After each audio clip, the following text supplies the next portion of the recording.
Hey everyone, I'm just gonna make a quick video about what I learned at the Codesmith workshop that I attended yesterday.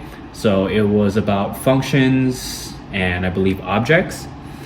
And it's definitely a great workshop if you guys are just learning JavaScript. Specifically, I learned a lot about technical communication. So just kind of how to word your code so that if you were to pair program with someone, they would understand what you're saying.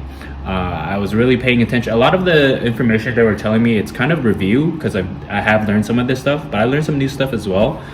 But I was really paying attention to how their language and how they were talking about their code. Definitely, they're free workshops. I definitely recommend you guys go check it out if you are wanting to learn about JavaScript. So specifically, what I learned about functions that really stood out was she really talked about how what JavaScript really does. Like what she was like, it's I believe it's a single thread reader or something like that. So it just reads each line. And she's talking about how, like in a function, how it reads, how JavaScript reads it. So for example, in this one right here, it says function average grade my grade. So in JavaScript, it actually reads the first one first, the first line, function average grade my grades. And then it actually goes down to the bottom to the constant output and inserts to parameters. It doesn't go straight into the curly braces yet.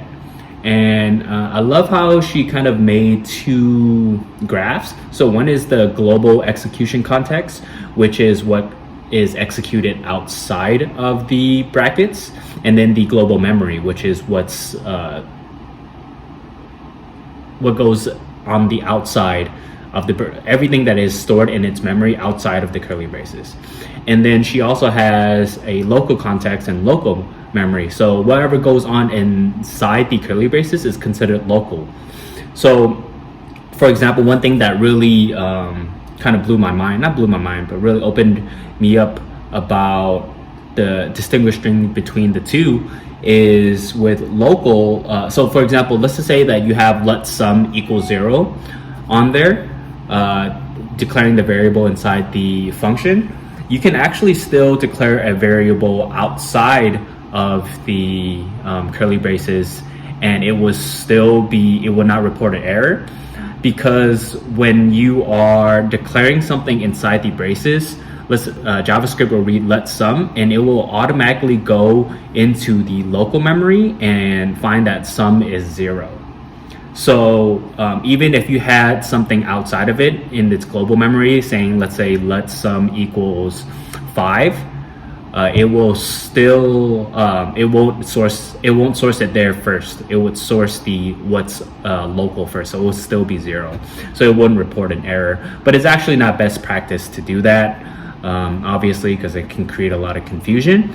But yeah, I thought that was great advice from the Codesmith instructor. I don't think I'm allowed to screen record the workshop, so I'm gonna actually use my video right here and just cover her face. But like I said, great workshop, and I learned a lot. So all right, I'll talk to y'all soon. Bye.